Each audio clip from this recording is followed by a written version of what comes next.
कष्ट आणि धाडस केल्याशिवाय स्वप्न मिळत नाही. तर हे अगदी बरोबर आहे बघा.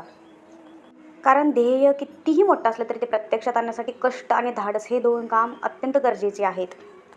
शेवटी कष्टाला पर्याय नाही. कोणतेही यश सहज मिळत नाही. त्यासाठी सतत प्रयत्न, सराव आणि घाम गाळावा लागतो.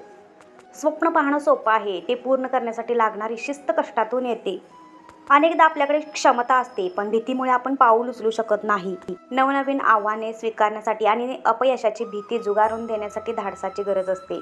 आता बघा, थोडक्यात सांगायचं म्हणजे स्वप्न ही एक दिशा आहे, धाडस हे पहिलं पाऊल आहे आणि कष्ट हा त्या ध्येयापर्यंत पोहोचणारा रस्ता आहे.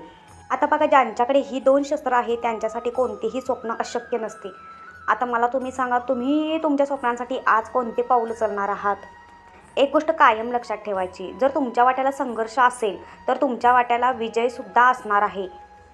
कष्टाला कधीही घाबरायचं नाही. रस्ता कितीही खडतर असला तरीसुद्धा मागे पाऊल ठेवायचं नाही. बघा, रिस्क घेणं ही सुद्धा सगळ्यात मोठी सुरुवात असू शकते. कारण बघा, जीवनात काहीच सहज मिळत नाही. प्रत्येक गोष्टीसाठी संघर्ष करावा लागतो.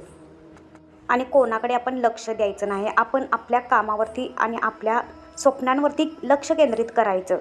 कारण कोणाच्या नाकारल्याने आपलं अस्तित्व कमी होत नाही. तर इथं माझी आज स्वामीपूजा झालेली आहे. धूप दीप वगैरे सुद्धा लावून झालेलं आहे आणि आता मी पोथी वाचणार आहे. श्री स्वामी समर्थ.